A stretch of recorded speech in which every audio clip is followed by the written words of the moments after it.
It's time to meet the newest member of the Ultimate Fantasy Hockey League. These dogs have been hunting down deals for months. Loyal and fierce, let's meet the Bentley Jacks.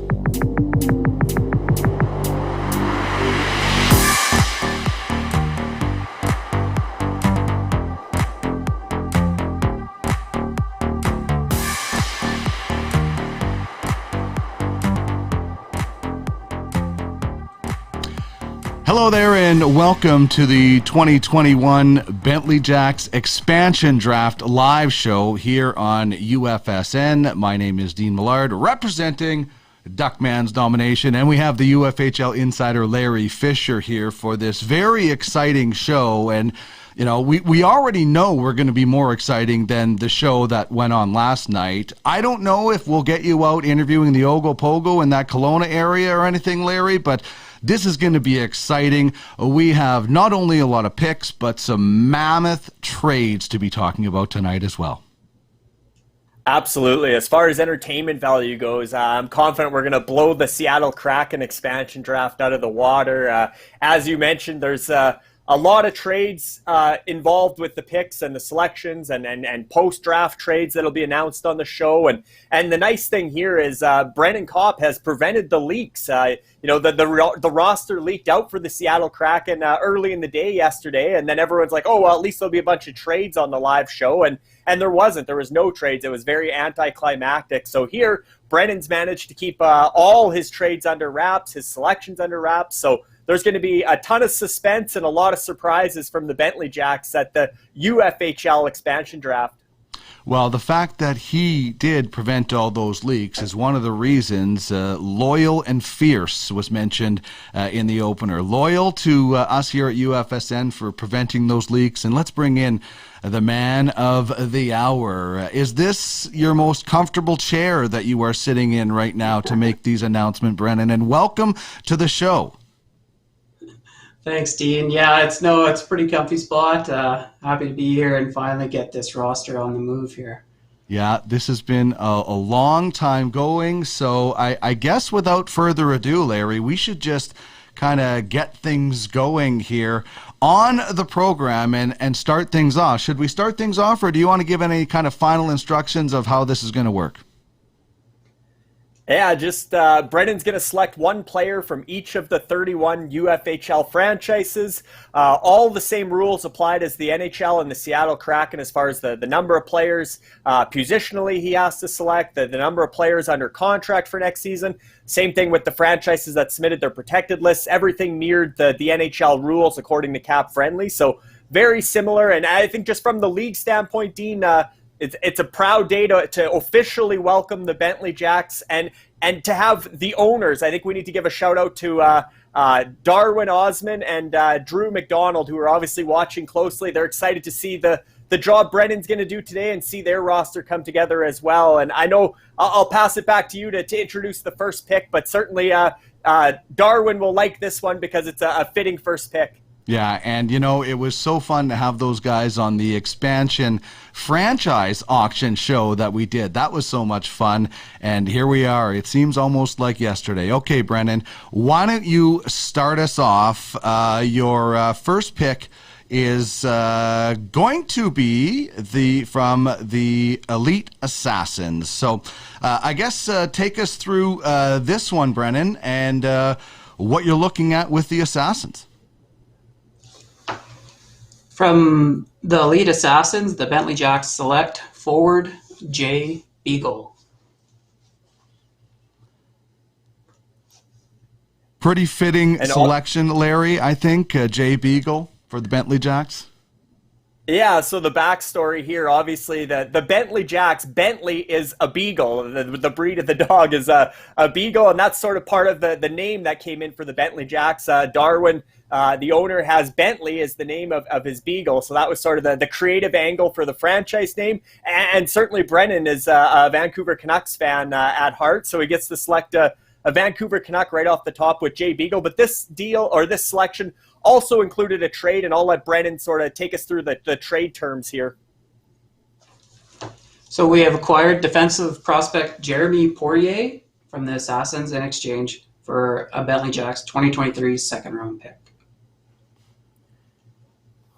Perfect. And so that was to secure the selection, or agree on the selection, of Jay Beagle. And moving along to the Godfathers as the next franchise up in the UFHL expansion draft. And Jay Beagle didn't last long as a member of the Bentley Jacks. It was a short stay, but maybe explain the selection and as well as how the trade came together with the Godfathers. We have selected from the Godfathers goaltender Jake Allen, and in the trade we have sent our first expansion pick, Jay Beagle, to the Godfathers in exchange for Robbie Fabry, Alexander Volkov, and Mark Edward Vlasic. Can you just take us a little bit, behind making the first selection and then this trade? Just how this one came about. What made you go after these players in particular?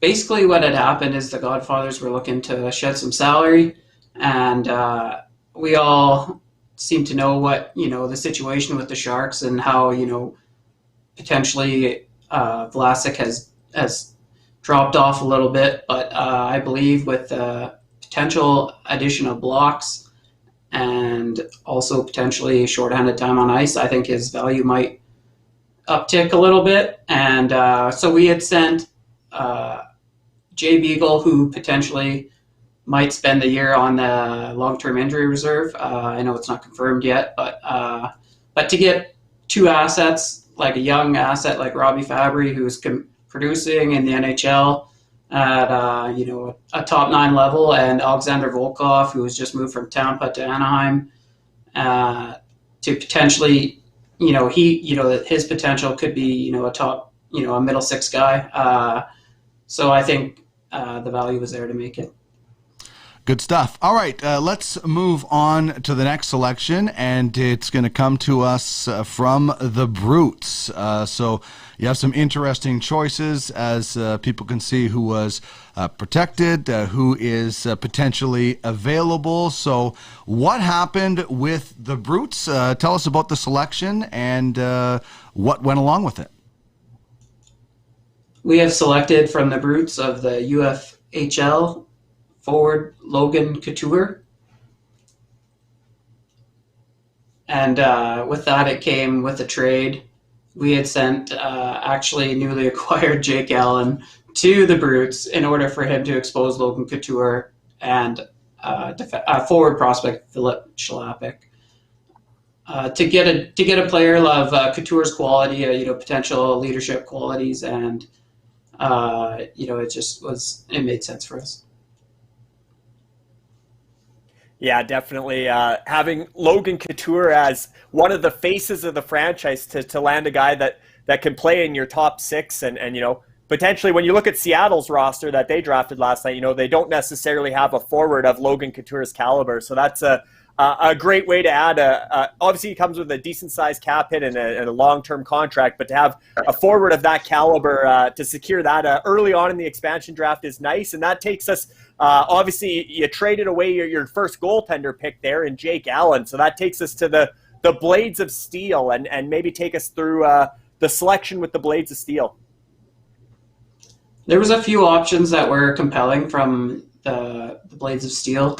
They had some youth there and some established guys like Michael Backlund, but we went a different route and we selected goaltender Darcy Kemper.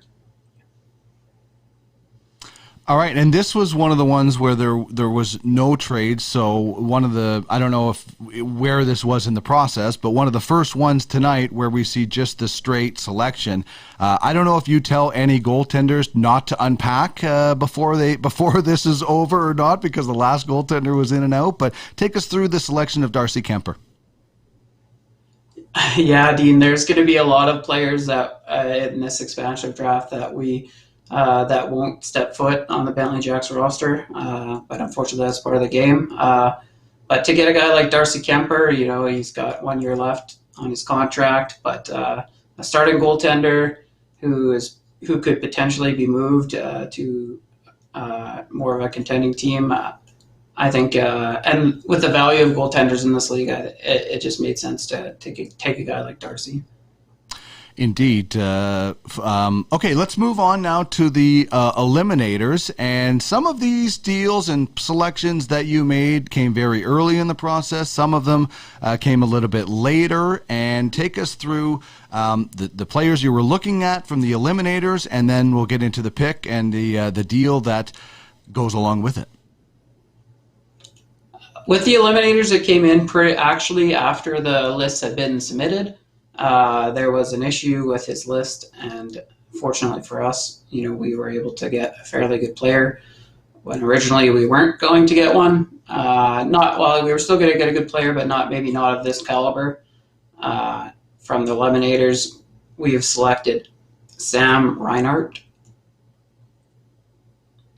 And Sam Reinhart, would be, like I said, Brennan, became available through the fact that the eliminators submitted an illegal protected list.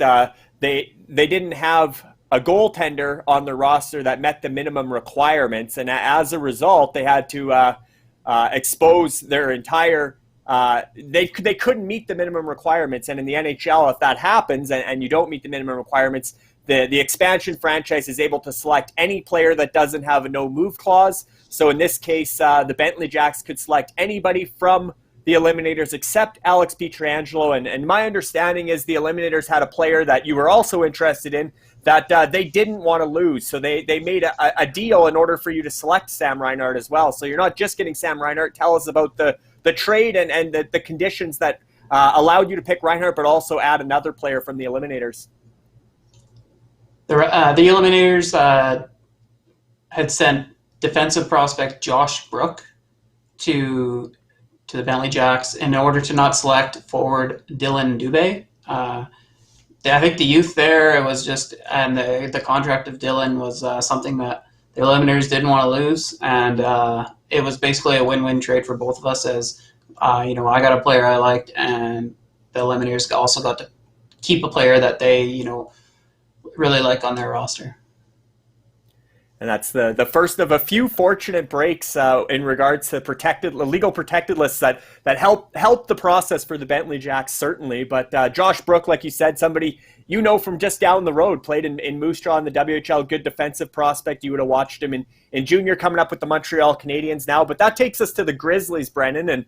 And one thing I was really interested in throughout this process was, would there be any Seattle Kraken selections that mirror the Bentley Jacks selections? And maybe just talk about, did you weigh that at all in your decisions, whether or not you would select players that ended up being selected by Seattle, and then take us into the Grizzlies selection? Yeah, watching the Seattle expansion draft yesterday and actually looking at the league lists, I noticed that a player from this team had been selected, and originally our pick was different until he was selected by Seattle. The reason we made this choice is because we believe he'll be playing in the top 6 for the Seattle Kraken. Our choice from the Grizzlies, I should say, is forward Joonas Donskoi.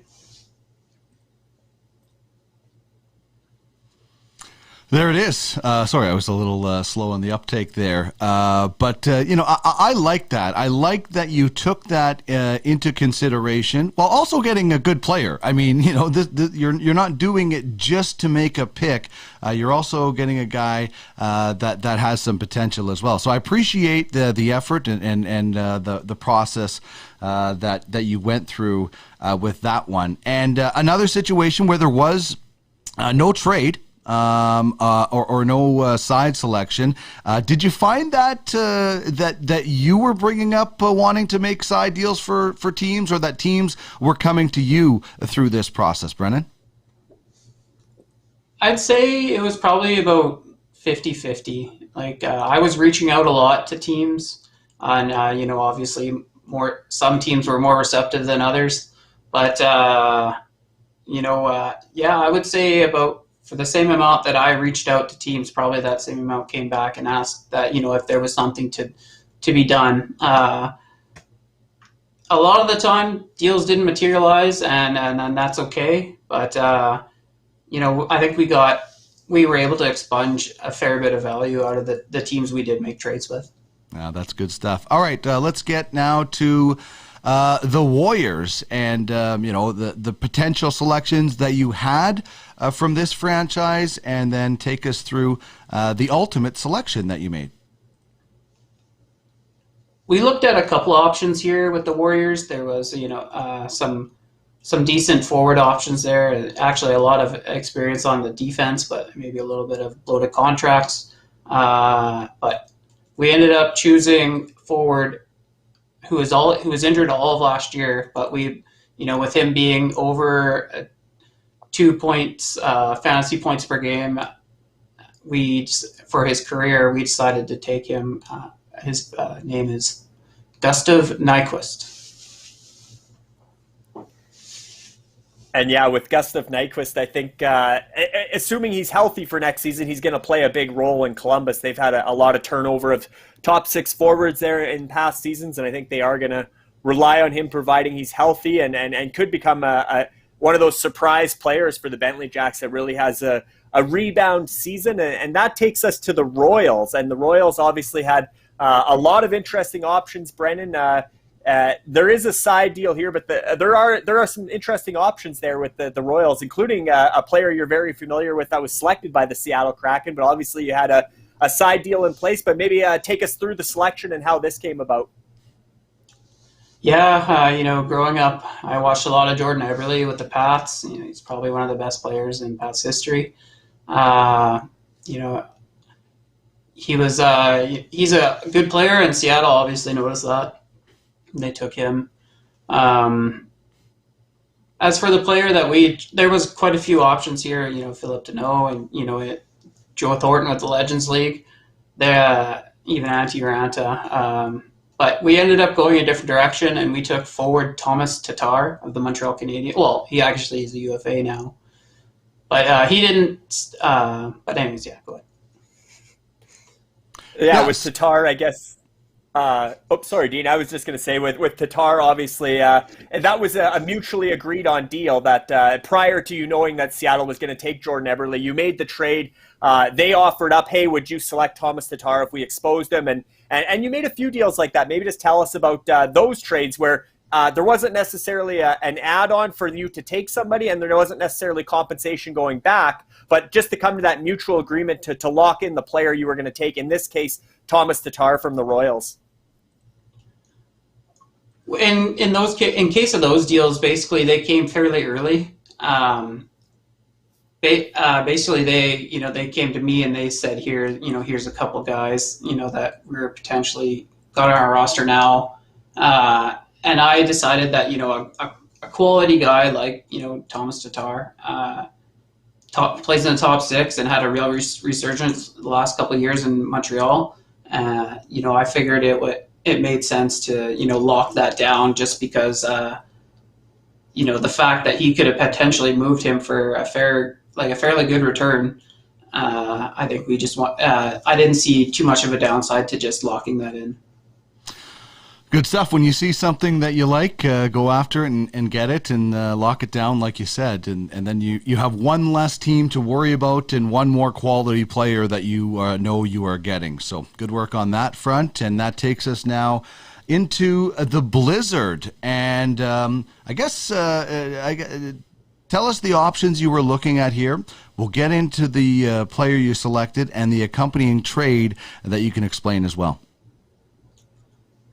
With the Blizzard, there wasn't a whole lot there, them being at the bottom of the league. Lots of young talent that were exempt that unfortunately we weren't obviously able to select. But for the exposed players, for guys of merit, we just didn't see a lot. Maybe as the summer went on, there was a few guys, but we selected a guy who had a lot of potential in his junior career and was a former first-round pick, but he just hasn't put it together.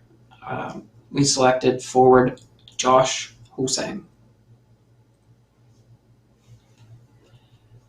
And we didn't... Yeah, we told Josh not to bother showing up, actually, because we flipped. we actually made a trade with him later on. Right, and obviously there was you didn't just take Josh Ho-Sang for nothing.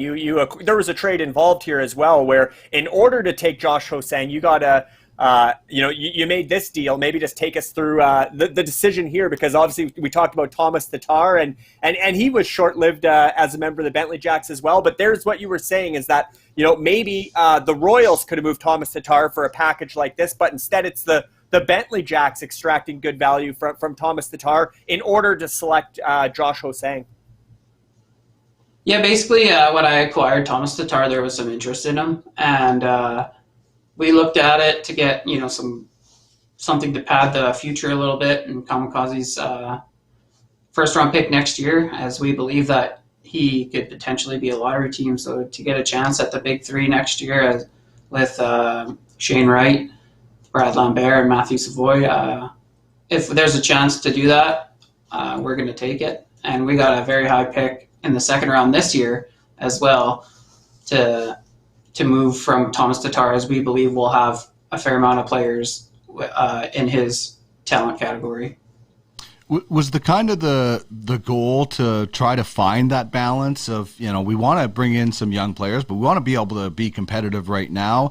How much back and forth was there within the ownership group of that discussion about, the direction of the franchise, and whether you want to be, Vegas right out of the bat and be competitive, or you want to build long-term for the future? What were those discussions like?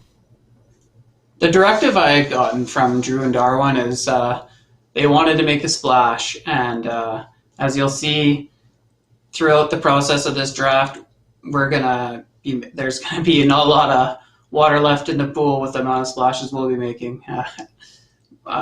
So I had moved some guys that could have been pretty good for us, but I think in the end, the guys we did move, the returns will weigh out in the end.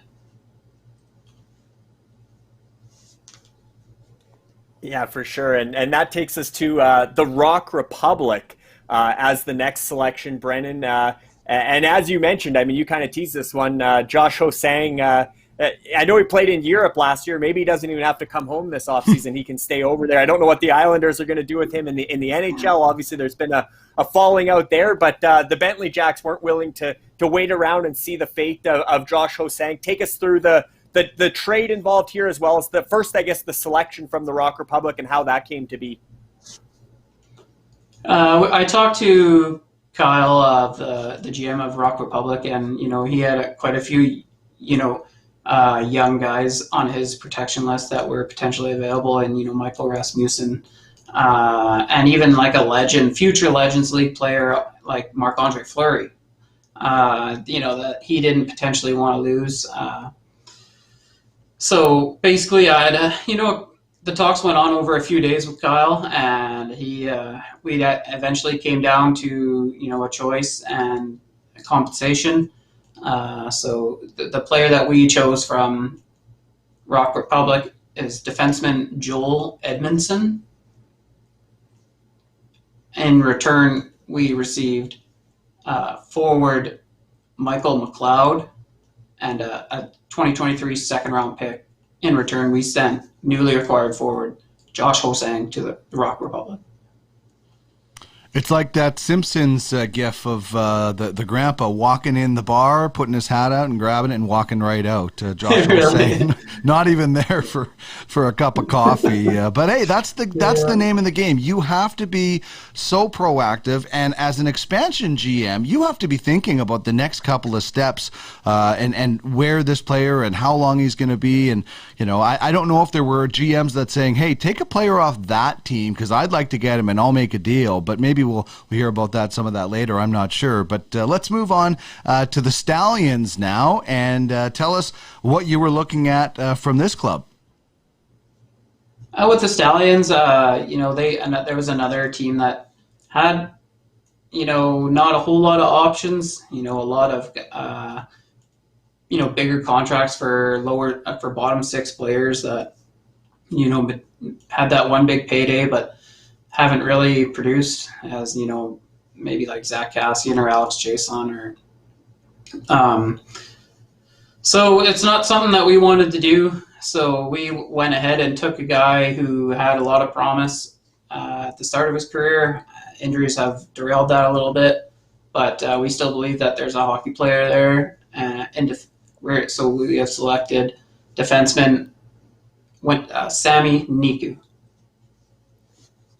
Yeah, it seemed like Sami Niku would get an opportunity in Winnipeg, especially this season with the Jets having such a turnover on the blue line. But like I said, obviously injuries have derailed him a bit, but he came over as a very promising young defenseman, and hopefully we'll see him in the Bentley Jacks lineup this season. Hopefully he'll be healthy and then perhaps have his big coming out party with the Winnipeg Jets, but also with the Bentley Jacks. As we've seen with Vegas, they drafted a lot of guys with a Sami Niku type appeal that, maybe they just didn't get the opportunity where they were, and then they broke out with Vegas. And Seattle obviously took a guy like Mason Appleton from Winnipeg, hoping for much the same. And Sami Niku, who knows where he fits in on your depth chart.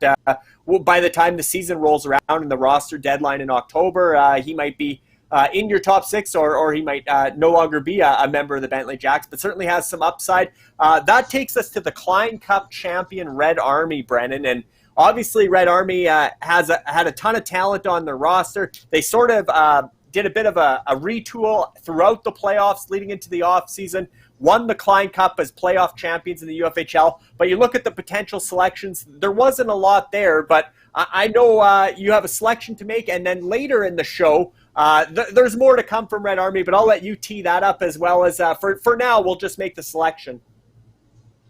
Yeah, as you know, Red Army, they did a great job winning the Klein Cup, and he went all in on his Canadians, and not a lot of guys would have done that, but it definitely played off in spades for him. You look at that notable exempt players, every single one of those guys would be lovely to take, but unfortunately that's the rules and we can't do that. But as for the potential selection, there are a lot of guys there that we probably wouldn't have a whole lot of interest in, but there was one guy that had a little bit of a scoring spurt this year. We have selected forward Noel Achari. There we go. And as Larry alluded to, there are going to be fireworks later on when it comes to Red Army. But this whole process would have been interesting. I would have loved to have been a fly on the wall when you're going through the rosters and, you get really excited. Oh, this guy's not available, or he's too young. I mean, you could get pretty excited at some of the rosters until you realize maybe some of the guys that aren't available. And I'd imagine with some of the rosters where there was slim pickings, that was the case of you get excited about a guy, but he's not there. And so then what do? You got to find, the best player available or whatever is going to be for your fit when there's not that talent. That's when you got to really work hard to find a guy who you hope can pay off down the road, I'd imagine. Yeah, there was definitely some pivots made, even some teams that had, some really good options that moved to other players that benefited. I know the Tornadoes were one. I'm pretty sure the Elite Assassins scooped me on a few times. There's assistant GM at the time, but now GM Nolan Reinhardt. I don't know how many times I cursed his name for taking the players that would have been on the protected or on the exposed list. But, I like Nolan. We've had a lot of good conversations. But it's been a really good situation, real good experience. And, but like I said, there's been a lot of mocks and a lot of different, times where we had to take a left when we wanted to take a right. So. All right. Well, from the Klein Cup champs, let's get the Gator Chomp on. The runner-ups, whoever planned this is like a symphony, sifting through this order through these things. So I love it. So you go from the Klein Cup champs, the team that auto-drafted during the playoffs and almost won it. So what did you like from the Gators? And tell us what eventually happened, and then we'll get to the deal that goes with it. And, with the Gators situation, there was a couple of young guys that I really did like. And, someone that played a good part in the Stanley Cup playoffs, and Matthew Joseph. I think he's going to get to play up the lineup a little bit this coming season. And, the Gators weren't really wanting to move him. They didn't really want to lose him. But there was another guy that we like in the real NHL, but in this platform, he doesn't really translate, and that's Jacob Slavin. But with his contract and, it's just the way it just didn't make sense to take him. So in order to avoid taking someone like Matthew Joseph, we selected forward Phil Di Giuseppe. And in return, the Gators had sent us forward prospect who I've seen quite a few times. He played his junior career in Saskatoon. Forward Tristan Robbins and a 2023 second-round pick from the North Stars. In exchange, we sent them a 2023 second-round pick.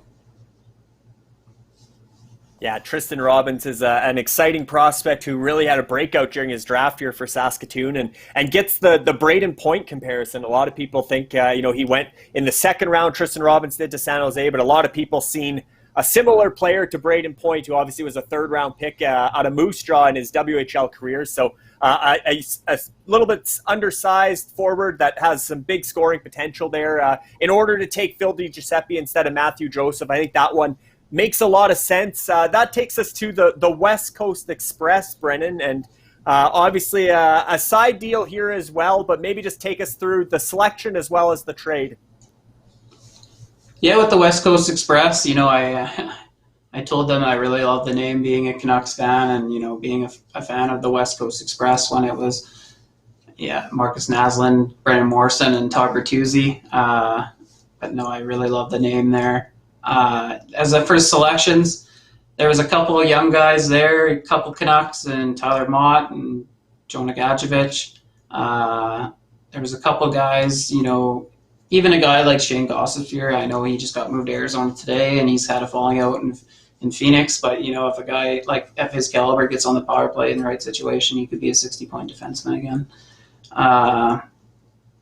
But in order to leave his roster fairly untouched and to what he, have somewhat control on what we had, we were able to come to an agreement where I selected forward prospect from the Canucks, Jonah Gadjevich. And in return, he sent us Vegas forward prospect Lucas Alvinas, and in return we sent him Philip Di Giuseppe.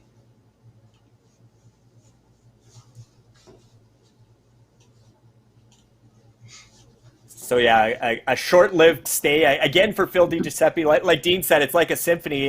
Cut in and out. There's no suspense as far as the guys that are coming. They're going just as fast. But the West Coast Express certainly, like I said, they wanted to keep some guys, and getting a prospect like Lucas Alvinas, who has more upside than Phil Di Giuseppe likely as an NHL prospect, as well as Jonah Gadjevich, who had a bit of a resurgence last year and found that scoring touch as sort of a net front presence in Utica. Now they're going to have the farm team in the AHL affiliate in Abbotsford, so he'll be right outside Vancouver, and the potential to get some call-ups, especially the fact that Seattle selected Cole Lind. That took a body out of the path of Jonah Gadjevich towards him possibly making the bottom six on the Canucks roster next season. So happy to have selected a Canuck, I'm sure. Yeah, no, it was a good opportunity, and like you said, Lucas Alvinas has got quite a high ceiling. We think he could be potentially NHL ready. So if you get, whether it's with Vegas or if they potentially move him to get an upgrade this summer, we think it's a good choice. Indeed. Okay, this takes us now to the Ice Vikings. We will just take a short break after the Ice Vikings and allow Brennan to get a drink of water and make sure he still has the list proper. And then maybe we'll start throwing fish at you or something like that, like they did on the broadcast last night. And really, like you're so calm under this, we might have to start throwing some fish or something at you. But let's get to the Ice Vikings here before Larry starts interviewing the Ogopogo, and tell us what's going on with the Ice Vikings and the trade that came with it. Well, from the Founders Cup champions, which I got to say congratulations to Brian and his partner there. That was a great run they made, and, to come back from behind when everyone thought, that nobody was catching Red Army, that was an exciting race to watch, so kudos to them. There was some options there. We had talked about a trade to potentially take a little bit more of a bloated contract in exchange for futures, but we ended up settling on, a player that we really like and I've liked for a while, who's had a little bit of a breakout in the last couple of years. He's got the goal scoring touch, and we hope it continues on for us. We've taken forward Oliver Bjorkstrand. And in return for locking that in early, we had received forward prospect Luke Evangelista in exchange for a 2023 second-round pick from the North Stars.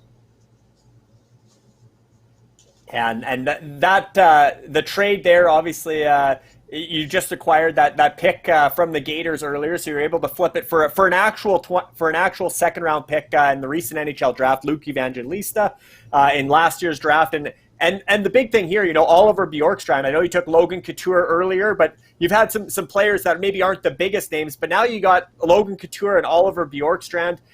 You mentioned, obviously, congratulations to the Ice Vikings again on winning the regular season title, the Founders Trophy, and the fact that they were going to lose a good player regardless. They were able to come to a mutual agreement that it would be Oliver Bjorkstrand, but that's certainly a player you were excited to have and to possibly pair with Logan Couture as sort of some of your top-end forward talent. Yeah, I think he's going to be in our top six for a long time, still being 26 years old. It feels like he's been in the NHL for a long time, but, he's still young. I don't even know if he's at his prime yet. And with another guy like Gustav Nyquist, maybe if they play on the same line, we might be double dipping a little bit on goals and assists here. So hopefully that's the case. But I've been a big fan of Oliver for a long time. Awesome stuff. Great stuff so far. Still have a lot of selections and some major blockbuster deals that we will get to after this quick, short word and allow everybody to grab a drink of water.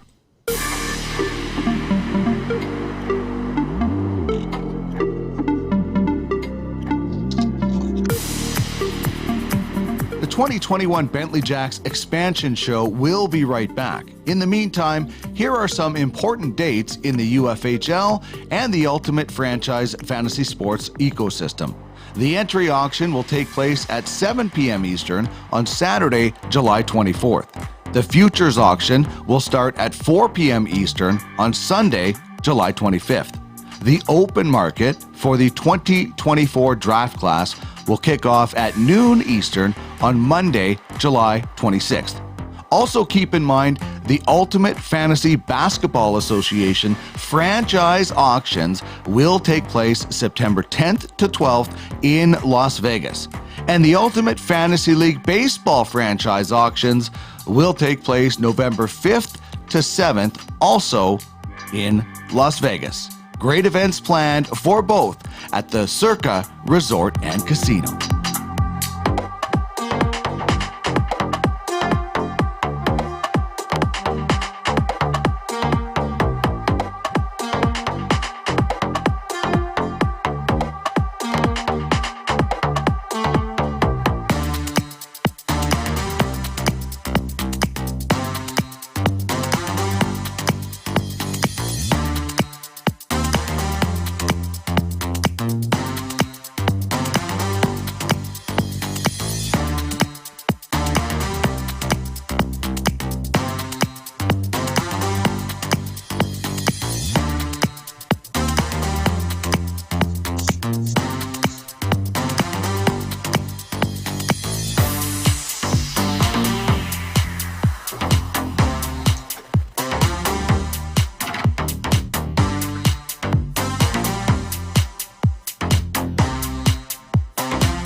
Welcome back to the 2021 Bentley Jacks expansion draft here for the Ultimate Fantasy Hockey League here on the Ultimate Fantasy Sports Network. We have the man of the hour about to pick up where he left off. We left off with the Ice Vikings. So, Larry, why don't you lead us into the next selection for the Bentley Jacks and Brennan? Yeah, we're working our way through the champions and past champions here. Obviously, you made your selection from the Red Army, this year's Klein Cup champions. You did the Gators, this year's runner-up. Yeah, you did the Ice Vikings, the Founders Trophy winners from the regular season champion. And now we're on to last year's inaugural Klein Cup champion, the first ever playoff champion for the UFHL, the Monarchs. So take us through the selection process with the Monarchs. Yeah, I know they had a little bit of a rougher season this year, and maybe a little bit of controversy in the early season where they had started an LTIR player. But no, I think they've got a real bright future in the Monarchs and a new GM hire in George. I think they're going to be right back in it this year. I had a few conversations with him. Nothing did materialize, but our pick from the Monarchs is forward Eric Robinson. So what was the process after you have those conversations and it's clear that the deal's not going to work out? Then you have to refocus on another player, I'm imagining. Did that happen often, and is that the case in this situation? Probably a handful of times, yeah. In this situation, they had us taking, a player who's no longer in the NHL, who had, a bloated contract, and in exchange we were going to get an upgrade. But in a trade, but we just couldn't agree on compensation, and that's going to happen because teams got certain, they got priorities, and everyone's got different opinions. But we were definitely happy to do a little bit of a pivot and select Eric Robinson. We believe he, with Columbus, he might have a little bit better opportunity, with Torts gone, and just. He's a bottom six guy on a cheap contract, and you need those guys, to compete in this league. Yeah, 100%. Those guys, especially entry-level guys or different things, that is the name of the game. Well, the symmetry continues. The GM of the Monarchs used to be the assistant GM of Duckman's Domination, and that's the franchise you're up next. That's my franchise, and this expansion draft, it might have been stressful for people. This was not stressful for Duckman's Domination at all. Like, this was like one of the easiest exercises I have ever been a part of is, here's my team. You find somebody on this team that you like. But in all seriousness, take us through the selection that you took from the last place team, but one of the best prospect profiles we have going. So there are things going good for Duckman's Domination, just not exactly for the choices you had. Definitely, as I had said with the Red Army, that notable exempt players, a lot of good players there, like Jan Yannick, who I've also followed for a couple years now. A guy with that and then another guy that with that goal scoring prowess, and Artur Kaliev. Unfortunately, like I said, those guys aren't eligible. With guys, a lot of guys on that high level scouting list that I'd like to have, but. I was this close to selecting another Canuck in Louis Eriksson, but we went a different direction, and we took defenseman Scott Harrington. Yeah, I think I can sense the sarcasm there on Louis Eriksson. I mean, barring a buyout by the Canucks, that's a contract nobody wants to be saddled with. But Dean, from Duckman's, they need to reach the cap floor. So Louis Eriksson's serving a purpose for Duckman's, as much as you don't want him on the Bentley Jacks. And how about the Columbus connection now? We got Gustav Nyquist, Oliver Bjorkstrand, Eric Robinson, and Scott Harrington. So it looks like the Bentley Jacks are going to be cheering for the Columbus Blue Jackets this season. Now that Torts isn't there, maybe they become a little bit more offensive, but certainly some ties between the Bentley Jacks and the Blue Jackets. And how about the BJ theme, right? Bentley Jacks, Blue Jackets. Can't even say it. It's a tongue twister. But yeah, the Bentley Jacks are teaming up with the Blue Jackets. Just the way it's working out so far in the UFHL expansion draft. And that takes us to the Titans. And this is one of those franchises, Brennan, where you look at the top of the standings. And I know you Red Army didn't have to lose anybody significant, but certainly the Ice Vikings had some attractive options. And a lot of these top 10 franchises that are deeper on paper, you had some attractive options here from the Titans. Tell us about the decision you made here. Yeah, there was a lot of good options with the Titans, and they had a lot of guys who have been established in the NHL for a while. So, unfortunately, the cost of being at the top of the lineup and is in a situation where it comes to expansion, you're going to lose someone that's that's a fairly decent contributor to your lineup. Good options here, like if we wanted to go young, as in Kiefer Bellows or Alexi Hapo-Niemi, but there's a lot of good options too on the back end with Brandon Montour or Philippe Myers. But we took a player who, really flourished in his first year in Boston this year. So we took forward Nick Ritchie. These selections I'm interested in when there is kind of no trade and you have the pick and there are good options. Was that harder to do than the negotiating of the trades? Because when it's the player, the onus is on you. When there's negotiations, there's some back and forth. So was that kind of the harder narrowing down some of these names and some of those tougher pick situations? Yeah, it was, because there were so many avenues to take in teams like that. You could go established, you could go youth, you could go, try to facilitate a trade. But the Titans just had a lot of options, and we went 3 different ways in probably 5 different mocks with the Titans. So his decision came down fairly close to the end. For sure, and that takes us to the Crypto Knights, Brennan, and obviously I know the Crypto Knights didn't want to lose Cole Lind. They protected Cole Lind, who actually went to Seattle, but another one of those Vancouver Canucks prospects at the time of the protected list. But talk about the Crypto Knights and what you've seen here, and obviously you managed to come to an agreement on the player you would select. But talk about that process. Again, this is one of those where you have an agreement in place as to who you're going to select, but how did that agreement come together, and who have you selected from the Crypto Knights? Well, I think a big part of this league is forming relationships with owners and other general managers in the league. When I first came into the league, as a lot of people know, I was bidding on this franchise to be an owner, and I was going to run myself, but in the end it didn't work out that way. But it actually played out pretty good, where Darwin and Drew ended up winning the franchise and hiring me as the GM, so it did work out in the end. But one of the first people to reach out to me was Charisse, and I wanted to have a chat with her, see where what she wanted to do as a team in their eyes, and potentially maybe we could form a relationship, a good trading relationship to take into the future years. So we settled on a player that I still think has a lot of potential, barring injury. I think unfortunately he's been hit by concussions. Probably, I think he's had 3, maybe even 4 in his career. But once he's healthy, it's another guy we took a little shot on.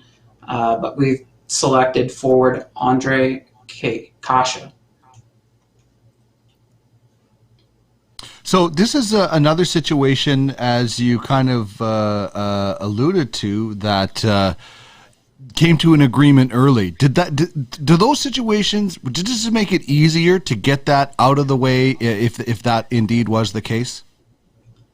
In some respects, it did.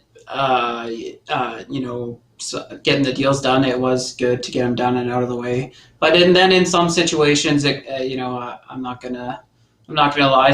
One or two situations probably came back and maybe burned me a little bit. So it is what it is, and that's going to happen.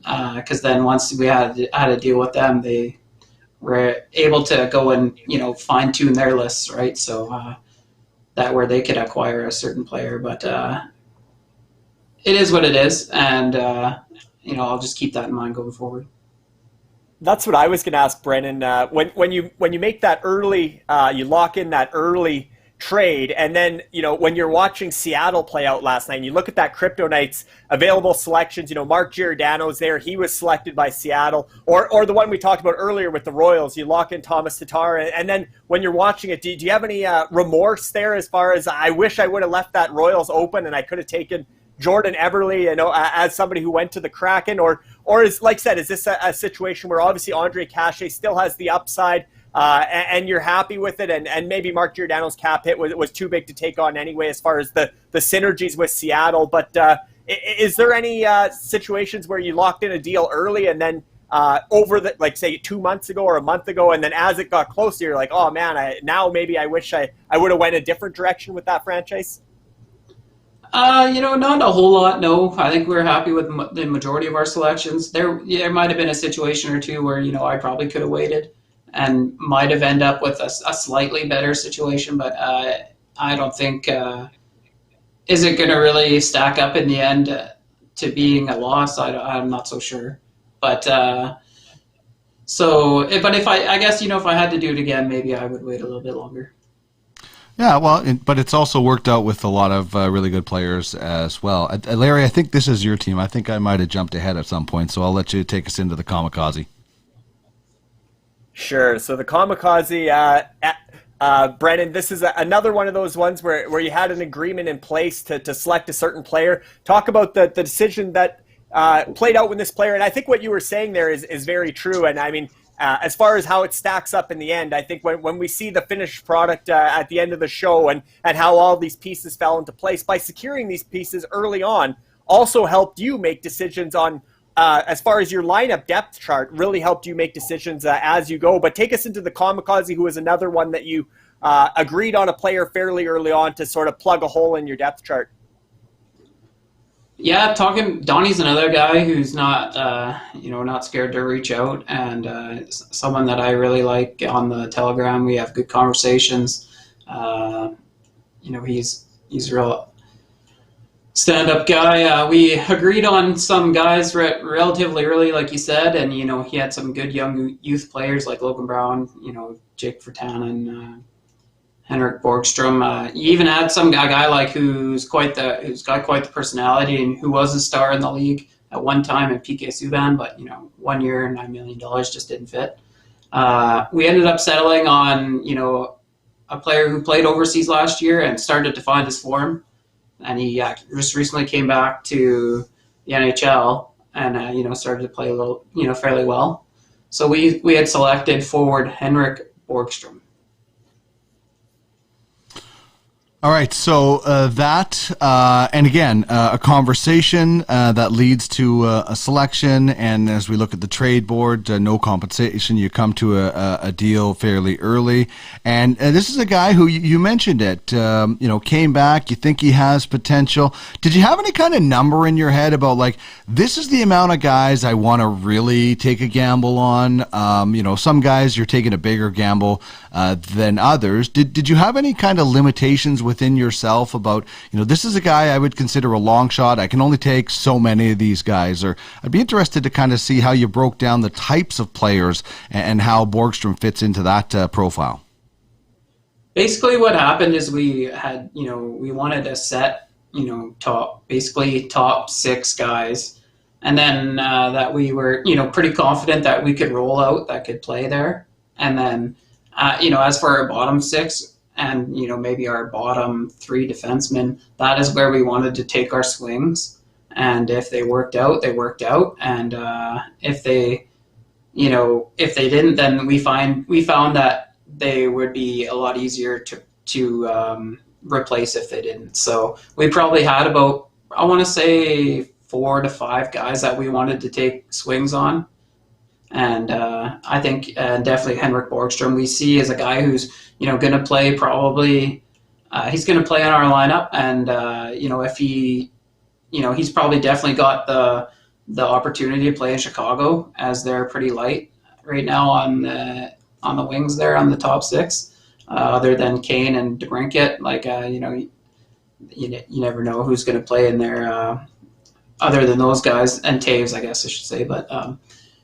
With him coming back, probably. I think Henrik Borgstrom was a good bet to make for sure. Excellent. All right, the Tornadoes are the team up next, and I don't know what it's like for you. I haven't been in this league a whole lot longer than you have, just over the year and a bit. So you're getting to know different GMs. I love the trade talks I have with Rob with the Tornadoes, and there are some GMs that I have good talks with, some that maybe aren't so good, and that's just like the NHL. But I love my trade talks with Rob. So tell us about the discussions that you had with the Tornadoes and what you eventually settled on. Rob's a great guy, and he runs the company there at Fanalytica, and they're doing a lot of good things there. And Rob was another team who had made a oversight on his protected list. He didn't have a second forward that was under contract next year to be exposed. So, he came to me and he had said, like, hey man, like I got this massive oversight here, and I was wondering if we can come to, an agreement into what potentially could be done here. And basically, I'm just going to echo again what I had said about the Crypto Knights earlier. I think a big part of this league is relationships, and I'm not gonna try and squeeze every little tiny ounce of value out of some of these teams. Like I'll bet, like you said there, Dean, like some teams do deserve it, that they do deserve to have every ounce of value taken from their team, but I don't think the Tornadoes are one of them. So basically, I did have a choice of a lot of good forwards that, we came to a deal that I didn't. I did get a lot more here than originally was planning on getting, and it's not even, it's not even a little bit more, it's quite a bit more. So in the end, we're taking forward Alex Barre-Boulet from the Tampa Bay Lightning. And that's a player that we really like. He's a little undersized, but he's got offense coming out his ears. I think if he gets an opportunity in Tampa, if he's going to play with point, or if I think that then you're going to see his numbers flourish quite a bit. And in exchange for taking him, we got another good prospect that I really like in Minnesota, who was drafted last year, who I believe is going to be a very good NHLer, and Marat Kuznetsov. Yeah, that's a fun trade, the way that came together, Brennan. Alex Barre-Boulet, he gets the Jonathan Marchessault comparison a lot because he's sort of, Tampa's so deep that there just hasn't been a spot for him, but perfect timing. Seattle Kraken comes in, takes Yanni Gourde out of the lineup, and now you're looking at Alex Barre-Boulet, likely the guy. I mean, maybe Matthew Joseph bumps up a spot in the lineup, but there's going to be a hole there now, especially with Volkov being moved to Anaheim. It looks like Alex Barre-Boulet, he's no longer waiver exempt, obviously. They got to play him or have him as a healthy scratch, but it looks like there's an opening there. So that's a smart pick. And like you said, Marat Kuznetsov, Minnesota hasn't had a lot for centers. They are rebuilding, obviously buying out Parise and Suter. You look at Kuznetsov as potentially the center for Kirill Kaprizov in the years to come, and they have Alex Hovanov as well. They got a little bit of a Red Army, Russian Army coming to Minnesota, but certainly to get two players like that, like I said, from a clerical error or an oversight by Tornadoes, that was a big benefit to you, and great comments on the relationship side as well. That I know you watched Regina growing up, or in Regina, and Sam Steele, Josh Mahura were two big parts of that Memorial Cup team in Regina. You could have been looking at them, and certainly the guy that Rob didn't want to lose was Drake Batherson. He was worried about that. So to be able to work out a deal like this that gives you two real nice pieces for the future and helps Rob not sweat quite as much about hearing Drake Batherson's name come out of your mouth during the live show. So to secure that, but that takes us to the North Stars next, and maybe take us through your selection from the North Stars. I was actually a little bit surprised with the North Stars protected list. I thought they would have went the same way as Nashville for them having Matt Duchene and Ryan Johansson. I thought maybe by chance that one of them would have been exposed, but he protected them both. As you can see, it is, he's got another team that's got a lot of youth on that roster, and, they're going to be probably fairly decent in a couple years. But as of right now, that's not the case. For their selections, there's a lot of guys there that their day has come and gone. So, we took a guy who I'm not even sure that too much on him. So Lucas Carlson. Yeah, and like I asked you before about Gamble, same thing with young players too, right? You probably had a limit, and was there a time where you're like, I'd like to fit another young guy in, but I'm kind of at my cap. It's kind of hard not to want all those young guys, but then you have to balance win now. Yeah, that's exactly right, Dean. I tried to make a split where we could be competitive and have a padding of, youth and picks and, somewhat of a future, and maybe they could funnel together in the future. But basically, it's hard to, to balance it, but I think we've done a good job here. Mm-hmm. Well, and you're also starting from scratch, so you want to fill different slots, and some of these players that you take that are young could be trade chips down the road for future deals and things like that. And some of the players you selected have already been trade chips. So let's take us now to the Generals and what you were looking at with these guys. With the Generals, I've had quite a few talks with Curtis and Harrison. They're both good guys. They were very welcoming too when I joined the league back in February. They were decimated by injuries this last season, and so unfortunately they missed the playoffs. But they got a lot of good talent there with Hershier, Keller, and Line and Sagan, and the list goes on. But as for selections from them, I looked at a guy, as Larry alluded to, I've watched a lot of Pats hockey, but I looked at a guy like Austin Wagner, all the speed in the world, but just maybe hasn't found his scoring touch in the NHL yet. But eventually we went with a player that, has, played a fairly decent role on his NHL team this year in Scott Mayfield. Yeah, I think Mayfield was the pick there to make. It was hard to pass up Mayfield when you look at the options. His name sort of pops out, and like I said, he played a big role with the Islanders in playoffs in the past couple seasons, and he's extended at a really nice contract as well. So that's probably the toughest loss the Generals could have taken there as far as protected list goes, or the players that were exposed.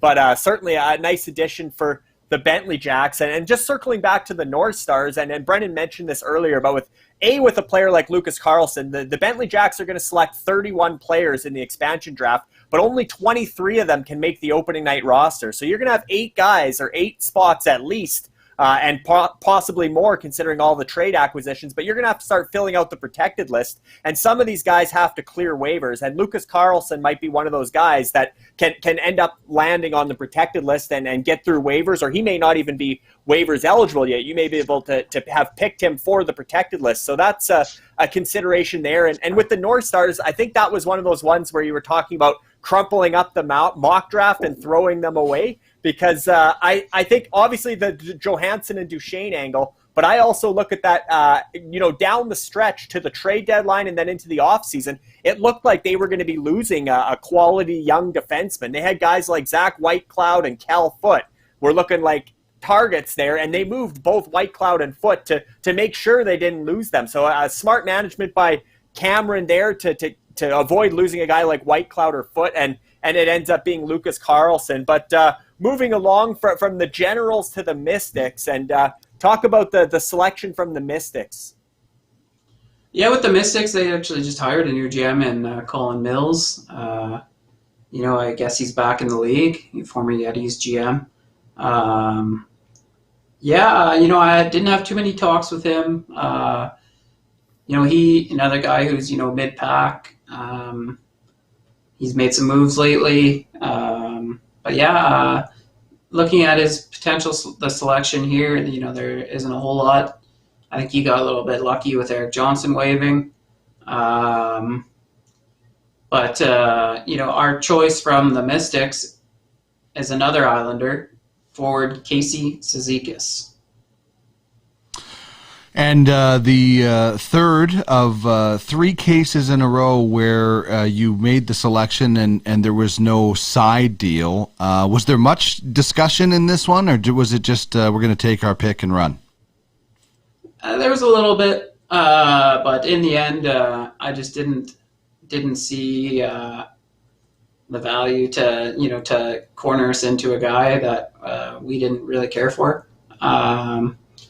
So we just went with a guy who, Casey Cizikas, he had a little bit of a down year, but the previous 3 years before this past one, he averaged 2.3 fantasy points per game, and that's basically, that's where we're gonna want 75% of our players is around that 1.9 to 2.1 fantasy points per game. I think if we can accomplish that, we'll make the playoffs.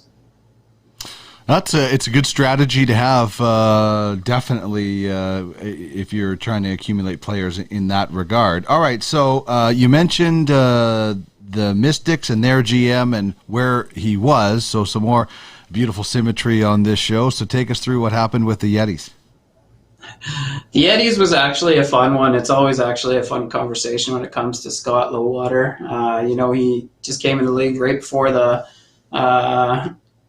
trade deadline, and he wheeled and dealed to his heart's desire.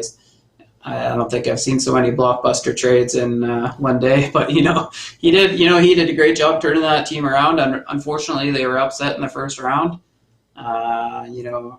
But as for expansion talk about his team, it was a lot. It was a lot of fun talking with Scott. Frustrating at times, but it was still good. As we ended up taking forward Wayne Simmons, who just signed a 2-year, $900,000 contract with the Maple Leafs. He's definitely not what he used to be, and there could have been better options there. But we believe that getting and what we got in return to select Simmons and the Yetis' first-round pick, and we sent them a second-round pick in return. We believe that selecting Simmons will help us garner another trade in the future. Yeah, and being able to flip a second-round pick for a first-round pick, move up 10, 15 spots there in the entry auction on Saturday is exciting. I know you've moved some of these picks again in future deals as well, but certainly anytime you can move a second-round pick for a first-round pick and still get a player that is, like I said, either a quality, cheap roster player or a nice trade chip in Wayne Simmons, that's a good move. And Wayne Simmons, obviously a local guy that plays for the Leafs. And then we go into the Battlehawks selection and take us through the Battlehawks. Battlehawks too, another team that just signed a new GM duo, GM and AGM, and former. I had a lot of talks, and I've talked fairly regularly with their former GM Alex LeBlanc. We've talked pretty regularly, but as for the selections that were available here, there wasn't a whole lot left after they made a few deals. We ended up going with a player who was another one, had a good junior career, had a good couple of years in Ottawa, but then had a little bit of a falling out. But then he had a little bit of a resurgence with Pittsburgh this year. And we believe that he's just a quality 5'6" defenseman guy in defenseman Cody Ceci. Yeah, I was a huge Cody Ceci fan in his junior days and for the World Juniors, and I like how you looked at that. You look at his struggles, but he has a bit of an uptick, and so I think that I think there's potential here as long as they don't throw too much at him. But these are also the guys, as building these rosters that you have to fill in slots. You can't go into an expansion draft or any kind of free agency thinking you're going to have 12 top-line forwards, because you just can't afford it. So guys have to take fill spots and things like that. And the thing that I really want to see when this whole process is done is, I think that throughout this process, the fact that you're talking to all these GMs, I want to see the Bentley Jacks book after this, the memoirs of going through the expansion draft. And, maybe you have to use code names or something like that. But I think writing, like the negotiations, I remember Brian Burke telling a great story to Guy Flaming and I on the Pipeline Show about the Sedin trades. And those stories are legendary. So I think it would be kind of cool at some point. You could put out the Bentley Jacks expansion book or something like that, a memoir of the expansion draft, and we can get all your thoughts. What do you think about that? That'd be great, Dean. To listen to Brian Burke, the process of acquiring having the second overall pick and then trading for the third overall pick to get Henrik and Daniel Sedin. The process that he went through in the 3-4 trades that he had to pull off to make it happen was, it's always, I love listening to that stuff, and it was almost better that Patrick Steffen was a bust. So, yeah. Maybe the guys at AO Sports maybe that's something that they want to put up together. Maybe Yeah. you know, a documentary or something, you know, the ins and outs of the process. I don't know. Yeah, I like it. If you do an audiobook, I'll even voice it for you for free. So I'll throw that in as a nice parting gift from Duckman's Domination. Okay, let's get on to Dynasty now and the selection that you have. And I don't know where in the conversation Ryan Malone came into this, but take us through the Dynasty selection. Actually, I had the deal done before Ryan came on. Xavier is another GM that I talk to fairly regularly, probably every other day. We're just checking in, you know, talking about things going on in the league with the new football league, or even, you know, he's a guy that, you know, I touch base with fairly regularly. I enjoy our talks with Xavier, and happy for them that they were able to sell to Ryan and still stay on. Bringing Ryan on, you know, that's huge for the league. It really gives it a lot of legitimacy. But as for the pick here, Dynasty, another team that, you know, was at the bottom, but, you know, scraped their way up to mid-pack. You know, there's a couple guys here that in the end, you know, there wasn't a whole lot when I first made this deal. So we ended up trying to expunge a little bit of value for taking a player who, you know, isn't so super desirable. But we took defenseman Jake Gardner. And in return from the Dynasty, we received defenseman Cale Clegg and defenseman prospect Mason Langenbrunner. And unfortunately, we had to send our first player ever in Aiden Dudas to the Dynasty. We'd like to thank Aiden for, you know, his service for, you know, for the last couple months, and, you know, being, you know, the poster boy for, you know, the first player in Bentley Jacks history. We wish him well at the Dynasty. Yeah, that was a cool trade to see come together here. And like I said, especially Aiden Dudas being, you purchased him from Ruby ISS Scouting Agency on the Ruby ISS podcast.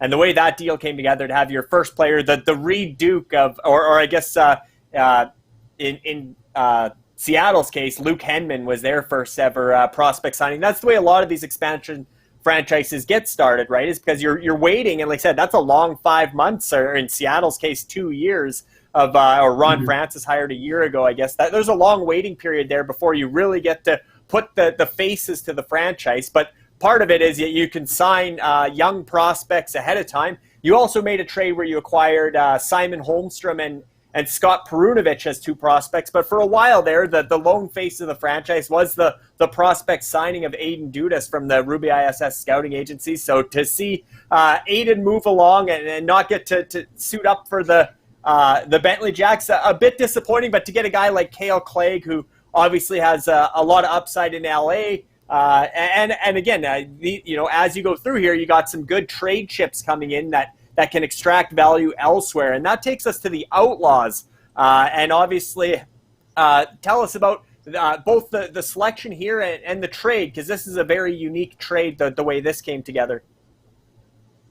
Yeah, Outlaws being, you know, probably about to become, you know, a division rival at the top end of our division. You know, it's talking with Nick. You know, he's quite the talker. He can go on, and you know, he's got charisma coming out of his ears. But we had talked, and, you know, he was looking for, you know, a potential defenseman, and we felt that we had quite a few at the end of this process. So he had a player this was another situation where he had a player on a really good contract that I really liked, and I had, you know, put this one in fairly early, maybe around middle of the experience. But I came to the conclusion that I was going to select forward Cal Yonkro, and in return, I had acquired forward Ryan Reeves and defenseman Ilya Lyubushkin, and we had sent newly acquired Mason Langenbrunner to the Outlaws with the condition that we allowed the Outlaws to select a defenseman after we have protected our top 4 expansion defenseman picks. So once this is all done, we have protected 4 defenseman expansion picks. Nick and the Outlaws will have choice of the remaining 5. Yeah, it's a creative trade, and I really like the way the trade came together. And I think it's important to note there too, especially as we get into some of these trades that are coming, Brennan. And I think you clarified it really well there, but just to stress that their condition, they can only select after you protect 4 of the defensemen that you picked in the expansion draft, and the players they can pick are players that were defensemen beyond your top 4 that were picked in the expansion draft. So they can't pick any, and you don't have to protect, and they can't pick any of the players that you've acquired through trades, because we'll get into that down the road. But certainly that's a cool trade. And the fact that your selection, like I said, you locked that one in quite early. It must have been kind of cool to see Kelly Yarncroc become a member of the Seattle Kraken, and that synergy that this was another pick. I know we mentioned Joonas Donskoi. You waited and seen, okay, Seattle took them all. I'll go there, but this was one you locked in early, Kelly Yarncroc, and then he becomes a member of both the expansion franchise in the NHL as well as the UFHL. Yeah, I've actually always kind of, I don't know, not for a whole lot of reasons, but, I've always been a fan of Kelly Yarncroc, even when he was, with Detroit and traded to Nashville for David Legwand all those years ago. I remember thinking Nashville got a steal on that deal, and he's been, just a solid rock of a 3C, probably one of the best 3Cs in the league. And if he gets an opportunity with Seattle, and he's only 29, so I think the value there is probably going to be a lot more than what it is right now. Yeah, indeed. I hope you guys have a luggage sponsor, and each player that comes in gets his own suitcase for the stuff when he's leaving. It's like, welcome, here's your suitcase. There's the door in case you get traded. Welcome to the club. You get a luggage sponsor or something like that on the team. Awesome. I love it. I absolutely love the wheeling and dealing that you have done. And I also love that you were able to keep these a secret, because I think the people that have been watching this show have been pleasantly surprised by the moves that you've made and the fact that none of it leaked out. And don't worry, we've got some dynamite, massive deals to announce later, but let's get to the Stingrays right now as we continue the 2021 Bentley Jacks expansion draft. And tell us about what you were looking at from the Stingrays and how you settled on it, and the trade we'll bring up that accompanies it. Yeah, with the Stingrays, another team that made it past the Yetis who upset the Yetis in the first round. Good on them. There was a couple options here. With the resurgence of Alex Galchenyuk, Ryan Hartman had a real good season. Another two, Dylan Gambrell, he actually turned into, he held that 4th line C spot down in San Jose fairly well. But we took another player who was already selected once in an expansion draft in his career. And so we thought, the experience that he had to bring him in this situation, to know the ins and outs of the experience, we figured it would be invaluable. So we have selected defenseman Brayden McNabb. And in return, we have acquired forward Dylan Gambrell in exchange for Ilya Labushkin. So there's another suitcase that stayed packed, Dean. You just acquired Ilya Labushkin from the Outlaws, and now he's on his way to the Stingrays. But I love the real world comparison there about Brayden McNabb. He was a selection from the I believe he went from the Los Angeles Kings to the Vegas Golden Knights in the Vegas expansion draft. And we're playing fantasy hockey, but it's cool how you made that parallel. That let's bring Brayden McNabb in, because he's been on an expansion franchise before, and he's gonna bring some leadership and having been through the experience. So I love that real world parallel to the reasoning to agree to select obviously Brayden McNabb. And then Dylan Gambrell, it's a funny story because everybody had him pegged as likely the player that the Seattle Kraken were going to take from San Jose Sharks, and simply because Dylan Gambrell is actually from Seattle. He's born and raised in a town outside of Seattle, but they pivoted and they took Alex True, who was a star for the Seattle Thunderbirds on their championship team a couple years ago in the WHL. So either way, they took a guy from San Jose that had ties to Seattle. But for you to be able to bring in Dylan Gambrell as well as the experience, like you said, of Brayden McNabb, who can certainly still slot into your top four. And you mentioned earlier in the show, Brendan, I think you made a very valid point about Marc-Edouard Vlasic and the value of these defensemen could be changing throughout our off-season owner meetings, because there is a big push to add, to get shorthanded time on ice. Brayden McNabb kills a lot of penalties, and then also blocked shots. That's a category that was originally in the scoring system, what wasn't in place last year, but maybe coming back for next season. So a defenseman like Brayden McNabb, or I know you selected Scott Mayfield earlier as well, you sort of targeted some defensemen with an eye to the future, that if those scoring categories change, they're certainly going to be more impactful. And you can touch on that as you lead us into the snipers and your selection there. I know you mentioned Alex LeBlanc being a GM that you talked to a lot when he was with the Battlehawks. He ended up, his family purchased the snipers. Talk about working with Alex through this process. And I know you got a blockbuster trade with Alex coming following the completion of all the selections as well. But tell us about the Alex and the snipers. Yeah, Alex is a guy that I do talk to fairly regularly. Another guy that reached out very early in the process when I joined up in February. As it came to the snipers, he's made a lot of deals lately, and he's really turned these guys into a relevant team who I think could be a powerhouse for a couple years here.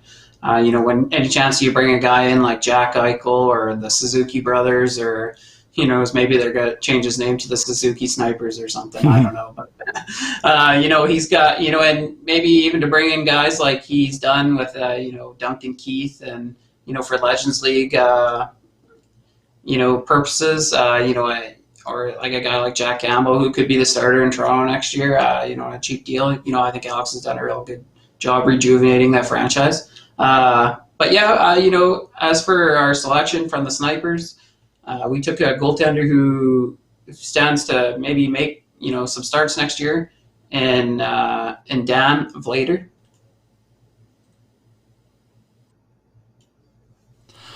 And another situation where, as people may or may not know, you have to have a certain amount of positions and a certain guys that qualify. And I'm guessing at different times throughout this, you might have had your list and you're like, oh, this guy might not qualify, or I got to go back and find this guy because I maybe have too many defensemen. Was it the defensemen that was the hardest to pare down to, the goaltenders, or the forwards when it came to positions?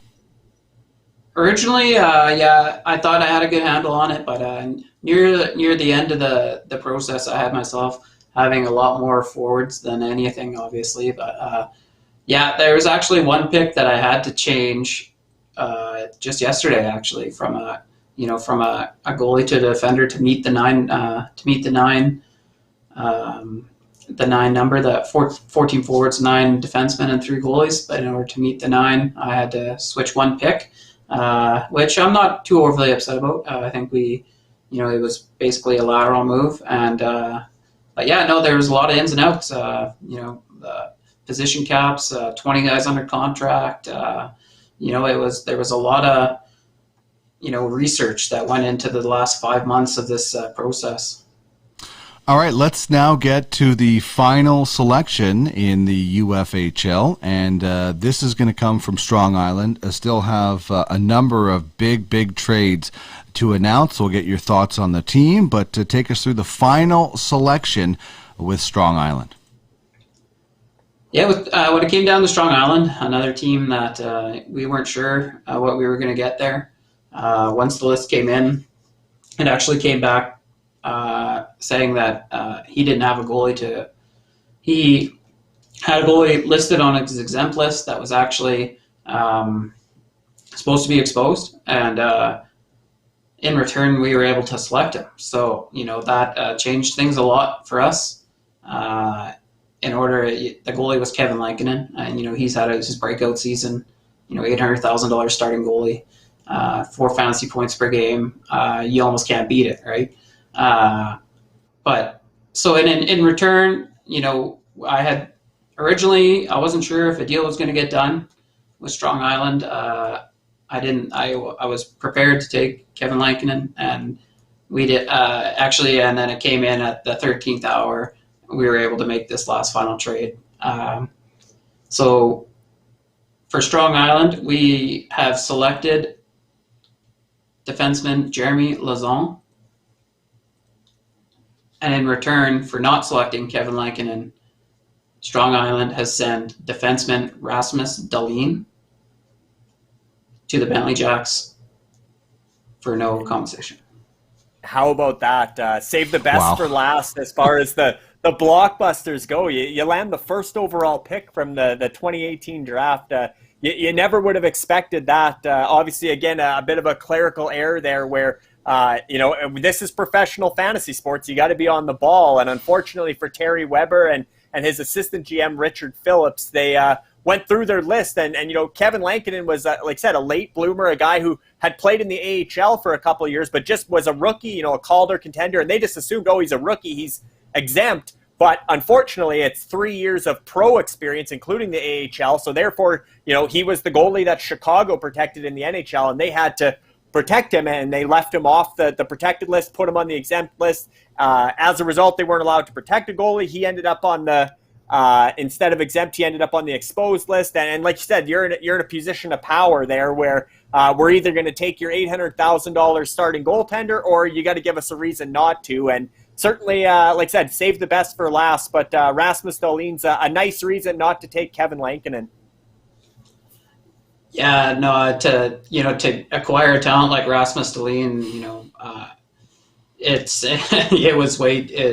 it was hard not to do that, as a lot of people know his abilities, and him only being 20 years old. Yeah, I guess he does play for Buffalo, but he's still probably the potential to be one of the best offensive defensemen in the league. And those are the situations that you have to take advantage of. And you mentioned earlier that you don't want to squeeze everything out because you're trying to build relationships. But if you don't take advantage of that and leverage that, as you have to do, you're not doing your job. So right. and this is, as Larry said, this is professional fantasy. GMs, as we've seen, have been fired. Mistakes have been made, and as a GM of an expansion franchise, if you didn't take advantage of that situation, then your owners are saying, "Why didn't you do this?" We're not all here to be best friends. We're here to win and be some friends, but you got to make decisions if people make mistakes. Yeah, exactly, Dean. Yeah, you gotta know when to push and when to maybe let off a bit. But in a lot of these talks, I like you said, it's professionals fantasy here, and we owe it to because basically we're managing with Red Army and Dynasty selling for $150,000 go. So basically we're every franchise is worth that amount. So everyone has to do their due diligence when we're talking about that kind of currency. Mm-hmm. All right, Larry, that is the expansion draft, but boy, oh boy, we're just starting to light the fuse on what is going to blow up in some big deals. So let's start with the first one. I'll bring it up. Larry, you can lead in with a question for Brennan. Yeah, Brennan. So obviously one of the franchises that you did a lot of business with leading up to the expansion draft was the Blizzard, and this is another one of those franchises that sold in May, right? The Bentley Jacks expansion franchise auction was March 1st. You guys took control of the Bentley Jacks on March 1st. Darwin, Drew, and yourself, and Blizzard changed hands, obviously, in May, the middle of May, and Showtime, David Ada, better known as Showtime on Telegram, became the new owner. He retained Jessica Stuckey, promoted her from the AHL, the UFHL, up to the UFHL as GM, and then actually the former owner, which has happened a couple times, as you mentioned, with Xavier staying on as an assistant to Ryan Malone, but Dylan Wheaton has circled back and become an assistant GM with the Blizzard as well. But this is a franchise you made the trade with as part of the selection to take Josh Ho-Sang, but you actually made two more trades with Jessica and Dylan and Showtime throughout this process. So a total of 3 trades. But these trades here, these next two from the Blizzard, didn't impact the selections in the expansion draft. So that's why we're recapping these trades at the end, because they didn't have any bearing on the selection. But take us through the other two trades with the Blizzard. Great. This one here, Jonathan Dahlen, former Canuck, traded to San Jose after he had a short stint in the AHL. Went back to the Swedish Elite League. He's a player that, he's got that offensive prowess. He's been the Swedish MVP last 2 years, and he's absolutely torn that league up. He's signed a 1 year, $700,000 contract. Basically, this is boom or bust. I believe he's got the tools. He's going to be on the team where he's going to get the opportunity. And I just thought this was one of those swings that I wanted to take. Very nice. I like that. And then you make a second deal. I see a couple of luggage candidates in here that'll be getting, hopefully you provide the luggage with the wheels on it much better. We're going to be going to Vegas a lot in the next little while.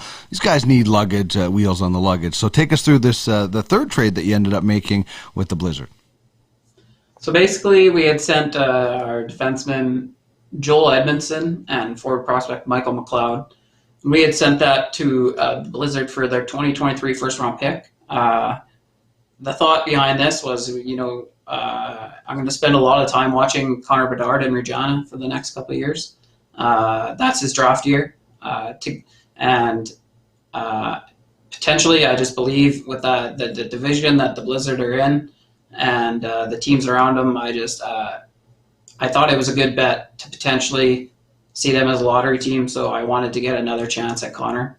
And then to send the other part of the trade was, to send the Yetis first-round pick that we acquired in expansion and our own 23 first-round pick to the Warriors to the Blizzard for the Warriors 21 first-round pick, 8th overall.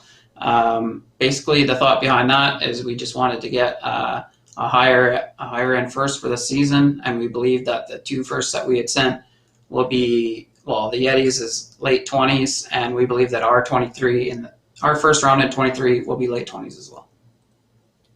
Yeah, so looking to upgrade a couple draft picks in the first round. Like I said, that Warriors draft pick, that's able to bid on fourth overall spot. It's the 8th overall pick, but the way the entry auction works on Saturday, all franchises, each draft spot, there's 5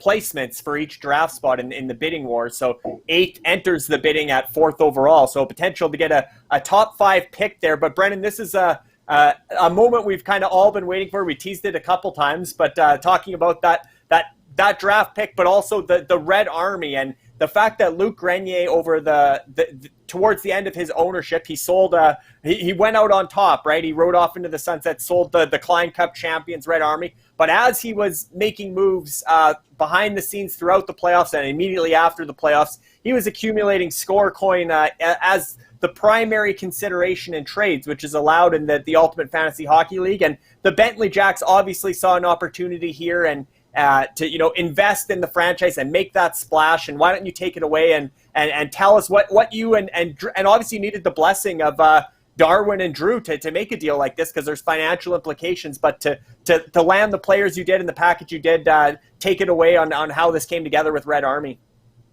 So basically, yeah, when we had seen that, that Luke was potentially looking for some score coin to sell off some guys to recoup a little bit of his investment. Like I said, the directive I had gotten from Drew and Darwin was to make splashes, and I 100% believe that we did that with this. We acquired 2 of their best Red Army's best players that probably spearheaded them to have such a dominant hold over the regular season for 90% of it. So basically the trade was we had sent that Warriors first round pick over to Red Army and 19,500 score coin and Philip Shalapik for Patrick Kane and defenseman Charlie McAvoy, to get 2 players of their caliber is almost invaluable, and we you can't put put anything on Patrick Kane. His his GRIZZLIES value, his offensive, his 4.5 points, fantasy points per game. He's probably one of the top 5 fantasy players in the NHL.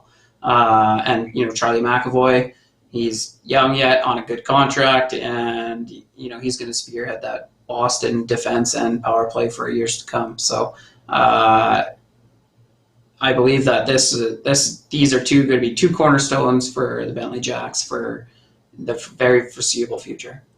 Yeah, you're getting your franchise players and so much work to fill out this roster. I'm not sure who spent less time with their new team. Luke as the GM with the new owners of Red Army, or any of the guys that you have selected in this expansion draft. It might actually be pretty close because Luke was out the door before the ink was dry on that one. But this is a massive deal. I mean, people might have wondered what was going to happen with Patrick Kane without Jonathan Toews, and he just keeps on going. So for you to get a player like this, was that a mandate from ownership? Get us a star player, not just a star player, but a guy who's going to have so much value in the Legends League and down the road and looking ahead. Was that a mandate by the ownership group? They did want me to kick tires on a bunch of these players, to see what was available. I'm pretty sure every time I talk to Darwin, he asks me if I've gotten Connor McDavid yet, but I just keep telling him that's, next time. I say, next time I'll get him, next time. But they definitely had mentioned that they wanted, some guys with some star power. They wanted some guys to, that are going to carry the torch for this franchise. And I think I've done that with Patrick Kane and with Charlie McAvoy and with the trades yet still to come. Yeah, and certainly you had a couple guys fall in your lap, a couple fortunate incidents with the expansion draft to get a Rasmus Dahlin, to get a Sam Reinhart. Those guys wouldn't have been available. So you get 2 guys like that along the way, but to really, like I said, secure some faces of the franchise with Patrick Kane and Charlie McAvoy from Red Army, capitalize on Luke's eagerness to accumulate, like I said, to recoup his investment there. And then certainly leading into the next trade, again, you had lots of conversations with Alex, both when he was with the Battlehawks, as well as when he had purchased your first 2 months as GM of the Bentley Jacks. He was with the Battlehawks, and then obviously his family purchased the Snipers. So you've had conversations with him on 2 different levels, 2 different franchises, but you managed to pull off another blockbuster with the Snipers. Take us through that trade. Yeah, after talking with Alex over the last couple months and him taking over the Snipers, he had some guys that he wanted to move, and I acquired another top defenseman in the league. He had some good players there that he wanted, that he is potentially shopping, and we had some guys that he liked for his roster, and him being a Leafs fan, and him getting just value for his franchise going forward. So that trade worked out as we acquired defenseman Ryan Ellis and forward prospect Jack Drury for forward Wayne Simmons, forward Ryan Reeves, Dynasty 2021 first round pick, and our Bentley Jacks 2021 second round pick. This is a deal that I like. I like the deals also that you're doing where you're betting on yourself. If you thought that those were going to be lottery picks in a bunch of years, you're probably not as eager to trade them, but thinking that they're not going to be in that situation. You get Kane up front, you get McAvoy, now you get Ryan Ellis, Duckman's domination, trying to build from the back end as well, because, forwards are obviously important, but there's a lot more forwards. You get this more skilled defenseman, you get the majority of the points. I love that. So to get a guy like Ryan Ellis, I mean, just discuss, was he a guy that you targeted very early on? Was this a negotiation that took a long time? It did take a few weeks to get this one done. Me and Alex were both busy guys, and we probably came back to this one probably 5 or 6 times. Ryan Ellis is a guy I've liked for a long time. His junior career in Windsor, and his World Junior career, he's almost, the clutch, he's just a clutch performer. He's just a big fan of him and his time in Nashville as well. And actually, when he was traded to Philly, I was actually a little bit shocked, but I think it's going to be better for his career because, if he pairs with Provorov or what have you, he's probably going to be, the number one option there. So all the better for us. But no, this was a trade that we had identified. That he was a player that we identified for a while, and actually prospect we got Jack Drury, the Carolina Hurricanes. He played overseas this last year. Another player who got 30 points in 40 games playing against men already. So he might be a year or two out, but I think he's going to be a legit number 2C probably in the NHL. Yeah, I agree with that assessment. I think Jack Drury is one of those prospects that hasn't got the hype he deserves, and he's maybe achieving or exceeding expectations that maybe a lot of people don't know about Jack Drury, but that's some good scouting on your to get him included in the deal. And certainly Ryan Ellis, and like Dean said, the fact he was traded from Nashville to Philadelphia since you had that trade in place also helps, because now he's not behind Roman Josi, and now he is, him and Provorov are the go-to guys on that power play in Philly, so that's nice. All things coming up, Bentley Jacks. You had a lot of pieces fall into place throughout this, and then some of the things that happened in the NHL. Like I said, Kelly Yarncroc gets selected by Seattle. That was a cool side storyline, and now Ryan Ellis gets a better landing spot potentially in the NHL as well. We do have one more trade to cover, and maybe we didn't save the best for last, but we do have one more trade, and we will take a look at your roster following after we talk about this trade to see where Ryan Ellis and Charlie McAvoy and all these guys fit in. We'll take a look at the whole roster, but let's close out the trades with one last deal from KAMIKAZE, and maybe this is a bit of a salary dump, but explain the decision here and the trade you made with KAMIKAZE. Basically what had happened is, Donnie had said that he was looking for a defenseman, and I after getting guys like Kane and guys like Ellis, and that cap starts to add up quite a bit. So basically I had moved Jake Gardner, who I got from the Dynasty, to KAMIKAZE and Donnie, and I had said, well, I'll basically give you what I got for him. Here's Cale Clegg, and he was a fan of a guy like that, and in order to get the contract even out, he sent me a guy like Derek Grant, who's been a bottom fourth line guy throughout probably 4 or 5 teams in the league in the last couple of years. I believe he's with Anaheim now, but he's probably a guy that will be on the fringe of our roster, but maybe we can plug in if we have injuries. And then Brian Elliott. Brian Elliott was just a guy that he tossed in just because he would have been over the 50 contract limit. And, whether or not he's done playing in the NHL or what, he could be. If he isn't, then maybe he'll be a serviceable guy on probably the minimum contract. And if he isn't, then maybe he has, maybe even a little bit of Legends League value. Who knows? It's hard to say. Yeah, there's you never know when Brian Elliott might go on a bit of a heater filling in for a guy next year. It's not like it hasn't happened before. So that's the trades, that's the roster. Before we kind of get into looking at the forwards and the defensemen, just what was the process like? How much fun was it? Was it really stressful at times, or was it just a lot of fun? Oh, I enjoyed it more than more than anything. Like I said too, there was a lot of highs and lows because I was bidding on the franchise, and then I was in the lead for quite a few days, and then the last hour, all of a sudden, it was the cash machine. I grew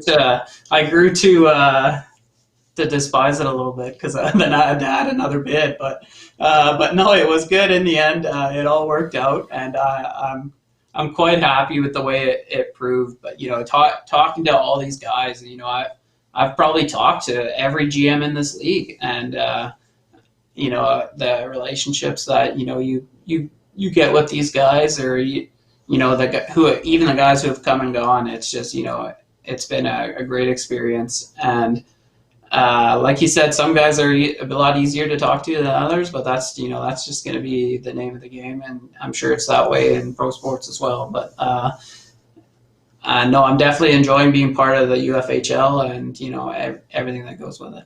All right, before we get to the lineup, you certainly cashed in today. So this is for you.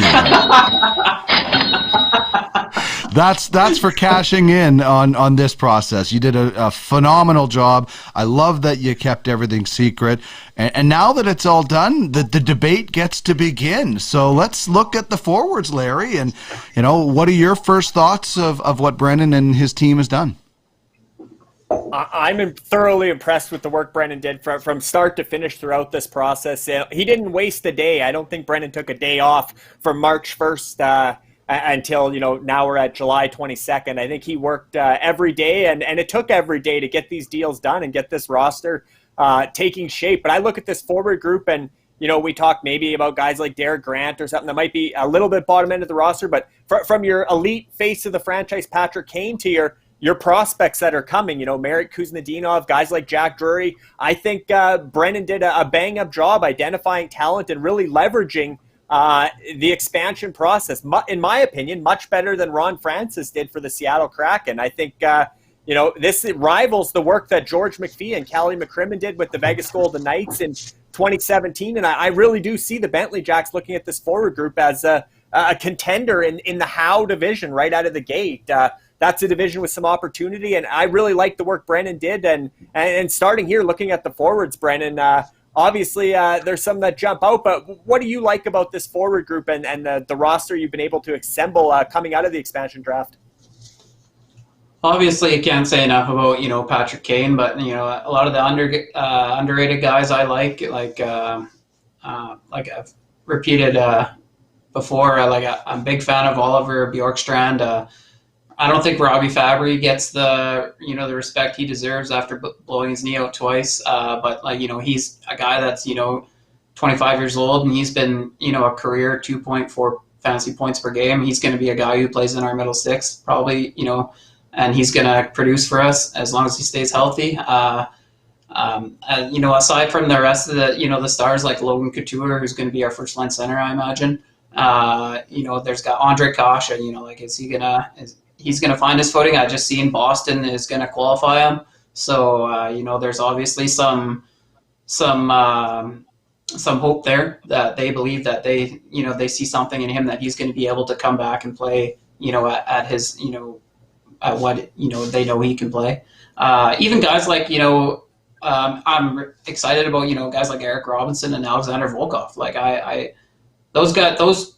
Volkov is a guy that I targeted in that Godfathers trade, and I'm actually hoping that he impresses some guys this year. When I look at the forwards and then we move now to the defense and the goaltending, we've talked about a couple of those two guys. We've talked about Brian Elliott and where Daniel Vlader is. I want to go to Darcy Kemper.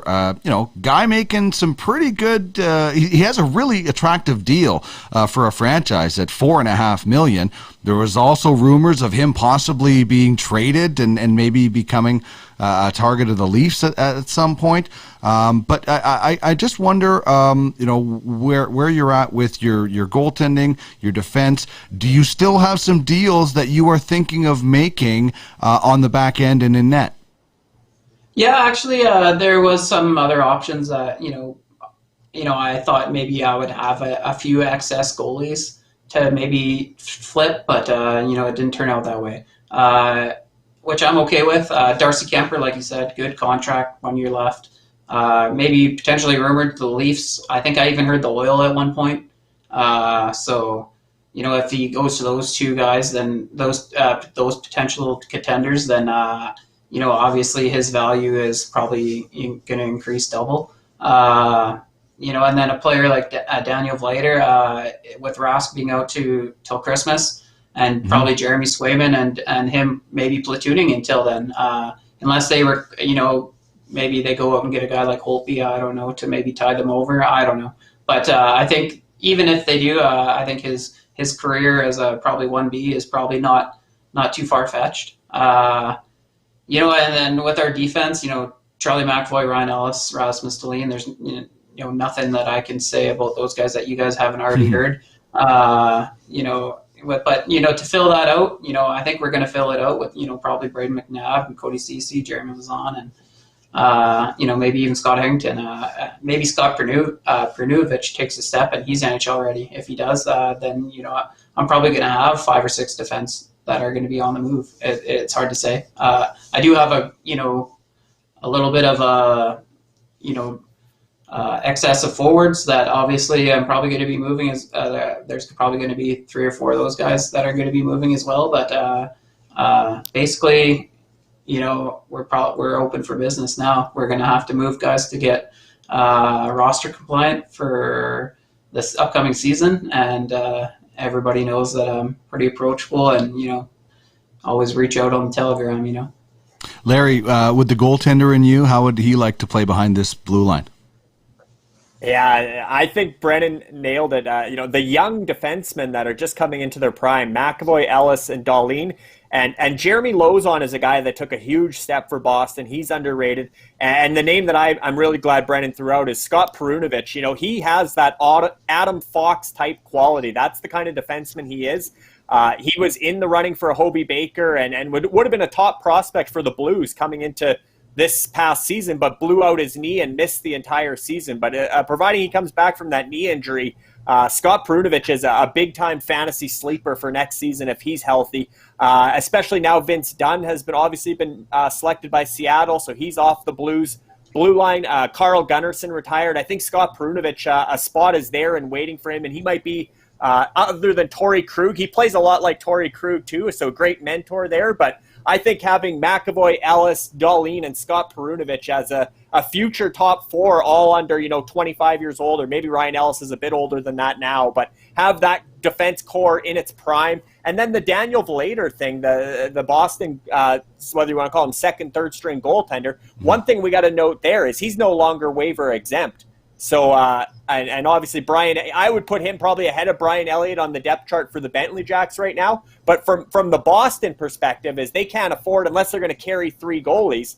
Swayman could go down to the AHL. He's still exempt, but Daniel Vlader isn't. And I don't think Daniel Vlader would clear waivers if Boston puts him on waivers at the start of the season at that roster deadline.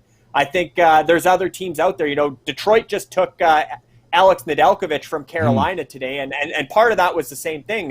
Nedeljkovic, believe it or not, cleared waivers at the roster deadline prior to this season, which is surprising because Edmonton claimed or traded for Anton Forsberg.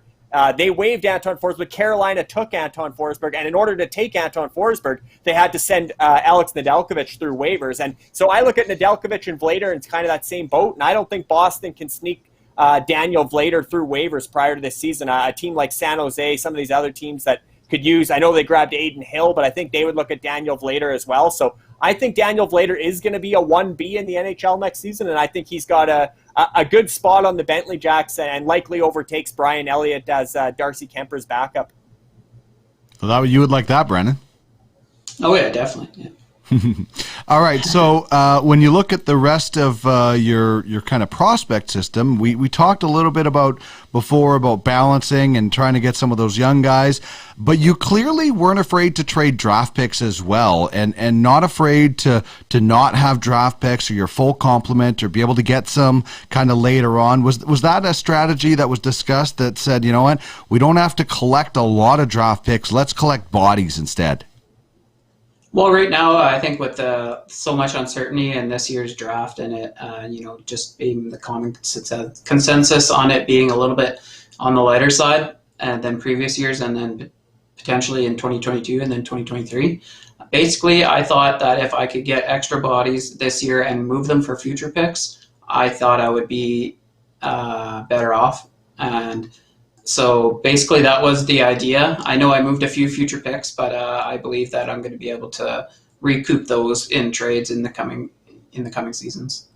Larry, what do you think of the list of the prospect list that he's built? Yeah, the scout in me sees some targets there that I really like. I like Jack. We talked about Scott Perunovich, obviously. I really like Jack Drury as a guy that I think's flying under the radar. Both Merritt Kuznetsov and Tristan Robbins, I think those are guys that have a ton of offensive upside to be quality fantasy players. Guys like Jonathan Dahlen and Simon Holmstrom and Lucas Alvinas I'll group in there too. Maybe a bit of boom or bust with those guys, but if they boom, they certainly have a high ceiling as well. And then Josh Brook and Jeremy Poirier on the blue line as well. I think Josh Brook is a guy that, as Montreal goes through some transition here, I think he'll work his way up to the NHL and get some looks and potentially be a good complement to a guy like Alexander Romanov on Montreal's future blue line. And like Brennan said, that the draft picks had lots coming and going throughout the expansion draft. But when you look at what they ended up with, they still have their own first-round pick next year, as well as Kamikaze's 2022 first-round pick. I know Brennan said maybe that becomes a Shane Wright lottery pick. Donnie's probably blowing up Brennan's Telegram right now, telling him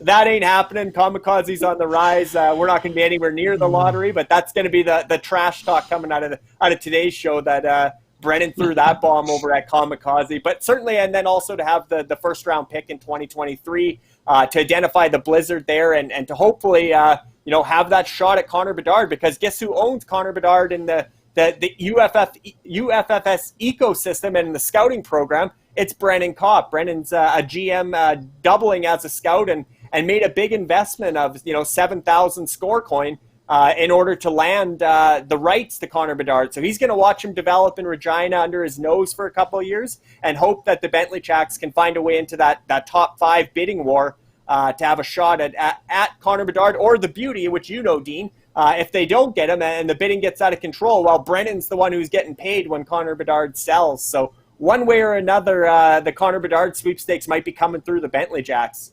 Yeah, well, that's what we're hoping with the Shane Wright sweepstakes is Duckman's Domination has our affiliation with High Level Scouting, of which my wife owns it. So not quite as close a relationship as Brennan has with his scout himself, but it's still pretty close in ours. And that's exactly what you do. You affiliate with a scouting agency that has those strong prospects. And I just want to say, I know that there's been some brilliant stuff said tonight and brilliant work that you're done, but in the Kamikaze Chronicle right now, the headline is Brennan thinks Kamikaze sucks. Like, that's the headline that's going out to the Kamikaze Chronicle and all their fans. Like, you're not going to be able to walk down the street wherever that franchise is located and not get pelt with tomatoes. So I love it. I love the passion. Sometimes it bubbles over, but that happens also in the NHL. We talked about Brian Burke and Rick Dudley.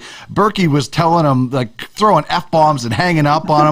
This is professional fantasy. There's going to be a lot of passion. There's going to be some anger. There's going to be some crosswords, and then you realize that, it's a business and things like that. So I absolutely love it. I can't wait to see the Kamikaze Chronicle. So now let's take a look at the depth chart, and Brennan, we'll start with you and get your kind of overall thoughts on, the strengths, maybe some holes that you're going to have to fill, and then Larry, I'll let you follow up with something similar as well, if you'd like.